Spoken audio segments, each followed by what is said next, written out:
Oke, bismillahirrahmanirrahim. Assalamualaikum warahmatullahi taala wabarakatuh. Kembali lagi di channel Rifki Akbari Hukum Keluarga, channel yang siap mengawal teman-teman untuk bergabung menjadi keluarga besar Mahkamah Agung.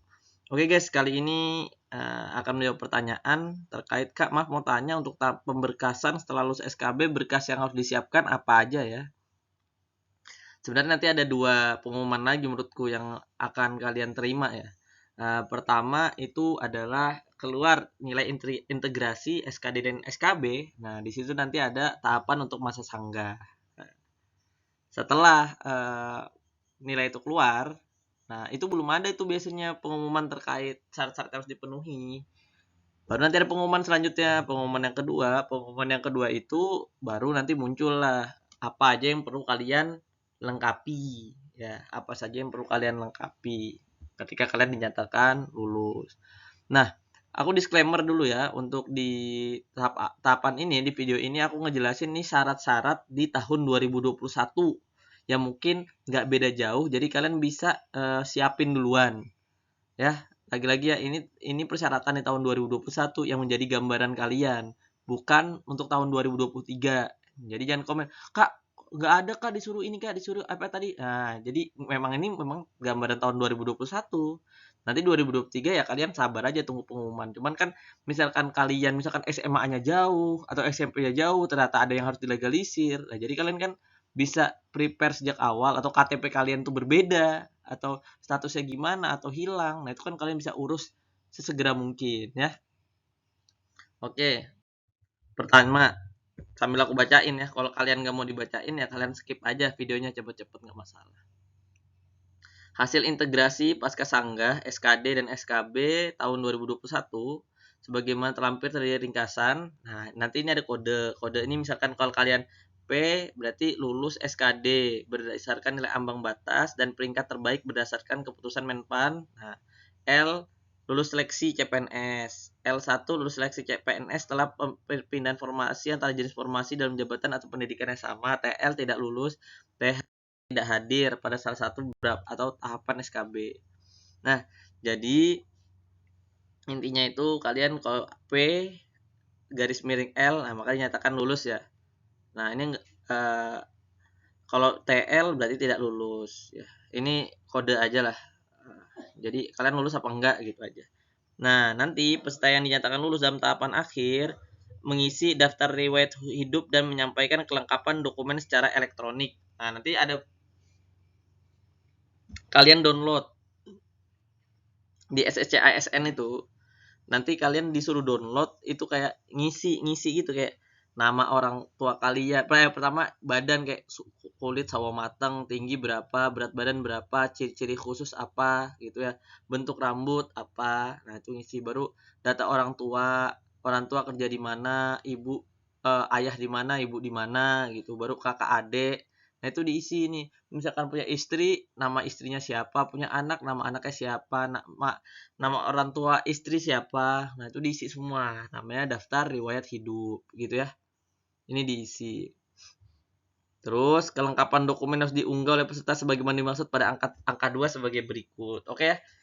Jadi seperti itu. Kalian nanti di SSCISN nanti ngisi daftar riwayat hidup, habis itu di print. Habis di print nanti ada di tanda tangan, habis itu kalian upload baru ya. Nah, apa aja sih? Nah, kalau yang tahun 2021 itu ini ada pas foto terbaru. Nah, memakai pakaian kemeja warna putih, background foto warna merah diwajibkan pas foto studio. Nah, diwajibkan biar bagus hasilnya. Terus format file JPEG. Ingat ya, format-format file ini pastikan sesuai, jangan nggak sesuai ya. Jangan nggak sesuai. Terus ijazah sesuai dengan kualifikasi pendidikan yang dilamar. Nih, scan ijazah asli.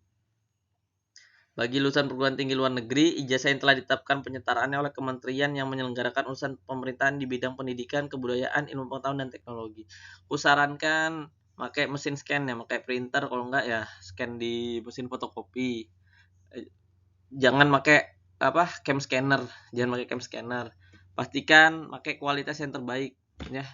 Walaupun diterima, ada nggak bang diterima aja, diterima. Terus misalkan ada yang nanya nih, pasti ada yang nanya nih sih, bang kalau ini nggak lolos gimana bang, misalnya persyaratan nggak lengkap, salah upload atau gimana.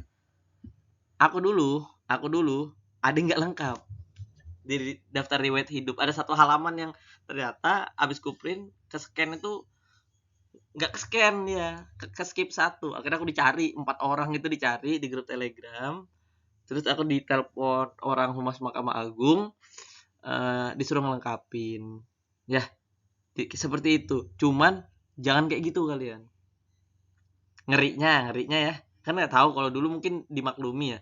Tapi kalau sekarang bisa jadi nggak, bisa jadi sih jadi salah satu alasan nggak diluluskan. Nah, jadi seperti itu ya. Tapi saranku makanya agak hati-hati, nggak usah terburu-buru. Misalkan ada waktu 7 sampai 20, ada 2 minggu, ya ngisinya di hari ke-11, hari ke-12 aja lah. Nggak usah di hari kedua, ketiga, pertama itu nanti lah. Sabar aja. Ya. Terus transkrip nilai sesuai dengan kualifikasi pendidikan yang dilamar. Berarti scan transkrip nilai asli. Terus daftar riwayat hidup. Ini yang tadi ya. Jadi dicetak daftar riwayat hidup yang diisi. Nah, pokoknya perhatikan betul nih. Eh, pada bagian nama, tempat lahir dan tanggal lahir ditulis tangan sendiri menggunakan huruf kapital balok dengan tinta hitam dan telah ditandatangani sendiri oleh peserta di atas materai 10.000. Nah, jadi waktu kemarin itu gitu. Jadi nama itu kita tulis pakai tulis tangan sendiri, pakai tinta hitam, terus tanda tangan, ada materi 10.000. Terus ada surat pernyataan 5 poin, format surat terlampir, ya sama lah kayak yang waktu kalian kemarin itu kan. Kok nggak pakai yang waktu kalian itu kemarin sih menurutku, yang ada kalian disuruh upload kan. Nah, baru ada ketentuannya. Ini ketik ulang menggunakan komputer huruf Arial 12 ditandatangani oleh peserta di atas materai 10.000. Terus nomor 6, surat pernyataan tidak meminta perpindahan penempatan. Nanti ada surat terlampir itu. Terus surat diketik ulang menggunakan komputer huruf Arial 12 ditandatangani oleh peserta di atas materai. Nggak tahu ya kalau sekarang ya, apa pakai materai apa sih yang kalian kemarin digital elektronik itu, nggak tahu ketentuannya. Mungkin bisa jadi seperti itu. Terus SKCK masa berlaku sampai dengan Maret 2022. Nah, berarti kalian nanti disuruh bikin SKCK ya. Saranku nanti aja tunggu pengumuman buatnya SKCK. Nggak tahu sih kalau di tempatku tuh sehari jadi. Ya, dan itu rame itu anak orang-orang CPNS tuh buat rame-rame itu. Nah, nanti tunggu aja nanti bikin SKCK-nya itu tunggu aja. Kenapa tunggu aja? Nanti biasanya di SKCK itu ada keterangan tujuannya untuk apa. Nah, mending kalian nanti nunggu pengumuman aja. Nanti siapa tahu di pengumuman tuh harus untuk melengkapi persyaratan CPNS analis perkara peradilan tahun 2023 Mahkamah Agung. Nah, siapa tahu ada tulisan kayak gitu. Takutnya kalau kalian terlalu terburu-buru, aku bilangin ada yang salah, nanti instansi kepolisian nanti nggak mau ngeluarin. Oh, nggak bisa mas, kan SKCK ini berlaku 6 bulan. Nah itu nanti lagi buatin. Nah, takutnya gara-gara kayak gitu, takutnya aku nggak tahu juga ya peraturannya gimana ya.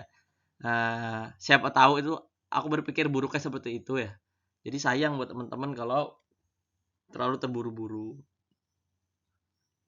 Nah, terus surat keterangan berbadan sehat jasmani dan rohani. Nah, ini ketentuannya dari dokter yang berstatus PNS atau dokter yang bekerja pada unit pelayanan kesehatan pemerintah yang dibuat dan ditetapkan pada bulan Januari 2022. Jika surat keterangan sehat jasmani dan surat keterangan sehat rohani memiliki nomor surat yang berbeda, wajib diunggah dengan multipage atau dalam satu file. Kalau kalian nanya, Bang, ini ada nggak sih yang yang gagal ya, maksudnya di tahapan ini? Kalau angkatanku kemarin sih ada yang gagal karena dia nggak ngelengkapin gitu aja. Ada berarti ya. Nah, ini nanti kalian ke dokter pemerintah dan biayanya biasanya 400 sampai 1 juta sih. Tapi ada juga sih 235 ya, tapi biasanya itu 400.000 sampai 1 juta biaya surat keterangan badan sehat jasmani dan rohani. Terus kalian nanya, diganti nggak uangnya? Nggak diganti. Oke. Terus surat keterangan tidak mengkonsumsi bebas narkotika, psikotropika, prekursor dan zat adiktif lainnya sama ya, dibuat dokter rumah sakit. Jadi intinya kalian mending ke rumah sakit umum daerah, dokternya pastikan yang punya NIP, PNS. Nah, nanti biasanya sepaket nih. Biasanya ya, pemberkasan tuh kayak cepet gitu. Kayak cuma 2 minggu. Sedangkan mereka ini rumah sakit nih ngeluarinnya bisa ada yang seminggu gitu. Kalau daerah-daerah yang susah, yang nggak ada dokternya gitu. Ada yang cuma seminggu sekali, cuma hari Senin. Temanku tuh di mana Sendawar ya kalau nggak salah. Jadi dia bener-bener, nah ini pastikan kalian ya update terus infonya gitu ya. Kalau teman-teman ada yang tahu infonya, bisa bantu kabarin di channel ini, tulis di kolom komentar, biar aku bantu share ke teman-teman. Jadi biar tahu, oh sudah ada pengumuman nih, jadi teman-teman bisa tahu. Saling berbagi aja informasi, jadikan itu amal jariah. Oke, nah setelah tadi baru nanti ada ketentuan kalian ya. Apabila sampai dengan batas waktu yang telah ditentukan, peserta dinyatakan lulus dalam tahap akhir tidak memenuhi atau melengkapi, maka dia dianggap TMS, tidak memenuhi syarat.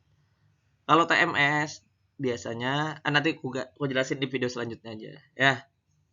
Nah, terus selanjutnya memilih untuk mengundurkan diri, maka wajib membuat dan mengunggah surat pengunduran diri. Nah, kalau mau mengundurkan diri nanti dibuat. Dalam hal peserta yang sudah dinyatakan lulus tahap akhir dan sudah mendapat persetujuan nomor NIP kemudian mengajukan pengunduran diri, nah disuruh bayar ganti rugi 15 juta rupiah. Nah, ini tinggal teman-teman baca aja lah ya. Nah, oke, ini ada bukti pengalaman kerja bisa disusulkan bila sudah diangkat menjadi PNS. Terus, kelainan peserta dapat dalam membaca dan memahami pengumuman menjadi tanggung jawab peserta.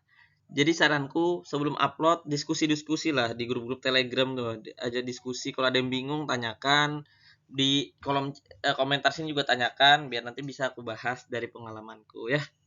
Oke, ingat ya nggak ada pemungutan biaya. Kalau ada yang kayak nawarin kalian bayar 30 juta 50 juta dari Mahkamah Agung gitu, penipuan, fix penipuan, nggak ada. Pure aku masuk Mahkamah Agung 0 rupiah, cuman yang kayak tadi ngelengkapin SKCK bayar sendiri, kesehatan bayar sendiri, narkoba bayar sendiri.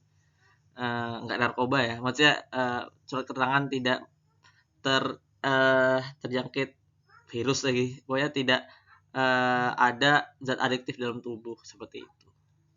Oke guys, mungkin ini saja sedikit gambaran buat teman-teman yang kira-kira harus dipersiapkan dari sekarang, yang bisa aja kalau yang kayak surat kesehatan, SKCK, saranku sih tunggu pengumuman resminya, siapa tahu nanti ada kalimat yang harus dicantumkan di dalam surat itu ya, atau ditujukan kepada siapa ya. Oke, mungkin itu saja yang dapat saya sampaikan. Mohon maaf bila ada kesalahan. Assalamualaikum warahmatullahi taala wabarakatuh.